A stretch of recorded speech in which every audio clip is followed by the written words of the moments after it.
Lay your pants out! In this video, you'll get to see the moment when these birds are released back into the wild after rehabilitation. In fact, you'll see two events. The other day, I filmed the release of the endangered Carnaby's black cockatoos, and today I'm on my way to see the release of the forest red-tailed black cockatoos, which are a vulnerable species here in the southwest. So let's start with the Carnabys and come back and join me for the red-tails. The birds have arrived at the release site. There's a total of 8 Carnabys that have passed their health and fitness tests for release today. Each one's been transported safely in its own carrier. And the volunteers have lined up the carriers so that the doors are facing the oval, and they'll keep the doors covered with these towels to help the birds settle until it's time for their release. I'm expecting that they'll fly towards those large tuart trees on the other side of the oval. So they're about to release the birds. I'm really excited for them and nervous for them. Hopefully these birds will go back into the wild and breed and increase our population of Carnaby's black cockatoos. Baby, they're going home. So exciting. 3, 2, 1, fly!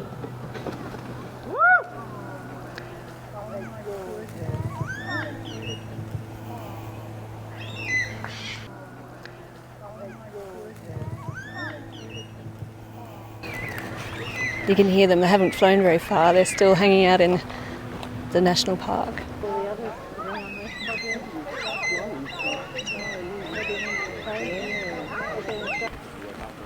So we're walking to the release site for the forest red-tailed black cockatoos. Both release sites for the two different species have been chosen because they're known habitat sites for the cockatoos. So they know that there are families already roosting in this area. There's plenty of food around, there's water sources around, so hopefully they should integrate into the existing flocks and flourish in these environments. Both national parks, but in two different parts of Perth. So down where the Carnabys were released, you've got Tuart trees. They don't grow up here because we're now up on the Darling Scarp, and the Tuarts only grow close to the coast, but you still have the Marris and the Jarrahs, and you also have the Wandoos up here, and probably the salmon gums as well, and lots of Banksias. Lots of Banksias and Hakeas at both sides. So they should love it here. So while I'm walking, I'll just tell you about the Noongar names for these birds, because we're on Noongar country, Noongar Budja, to release these birds, and that's where these birds are found, in the southwest of Western Australia.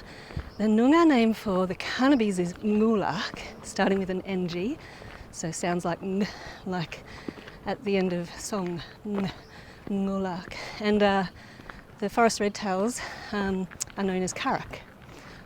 So this is going to be a much bigger release than the Carnabys because there's maybe 10 or 15 crates that they're currently lining up. Everybody's anticipating the release. So I've just found out that there's going to be 22 birds released today. That's going to be significant and really exciting to watch. This is your bird. That's Lizzie's bird. Okay. I've just been given the really special opportunity to name a bird after me. So one of the birds being released is named Karen. For all the Karens of the world out there who have a bad reputation, this one's for you. And a young girl by the name of Lauren is going to be releasing it for me. So if you want to maybe put the towels up. Oh yeah, okay. Yeah. The birds are noisy now Miss, because if they've you just can put taken us the onto towels passage, off if that's to all right, get as loud as you can. We're going to wait for the... 1, lay your pants out!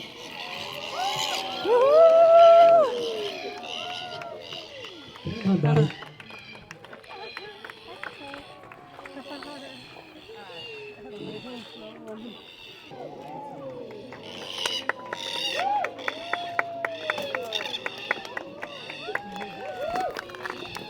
Some of the birds are taking their time stepping out of their carriers. The bird in this cage is named Cheesehead.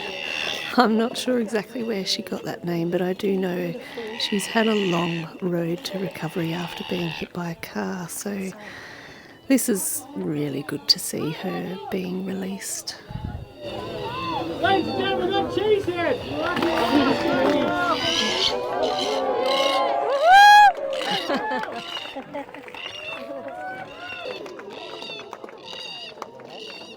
Go, go, go!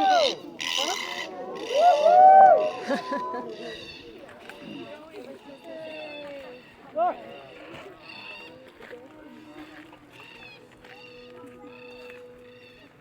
Well, that was the release of those 22 birds back into the wild. That was amazing. The crowd's still clapping. So exciting. They're still flying around. They're exploring the area.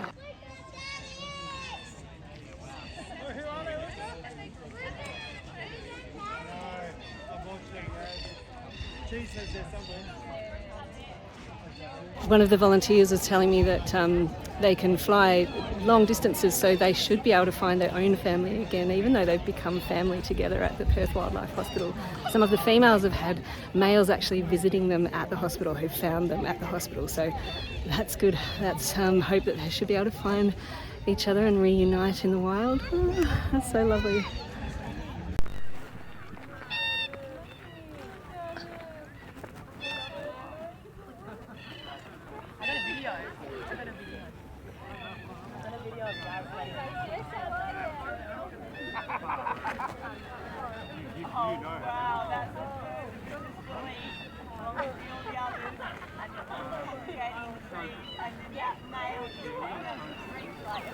This is a good example of the usefulness of dead trees in the bushland, because the birds like to use them as a vantage point.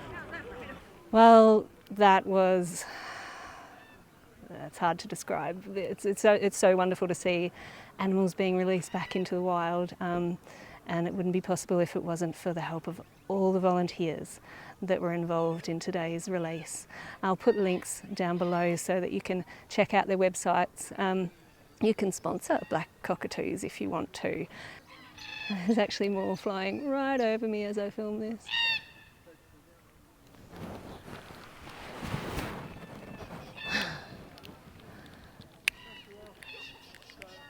If you enjoyed watching the release of these birds, you might like my video about black cockatoos of southwest Australia in this link here. You can click that one.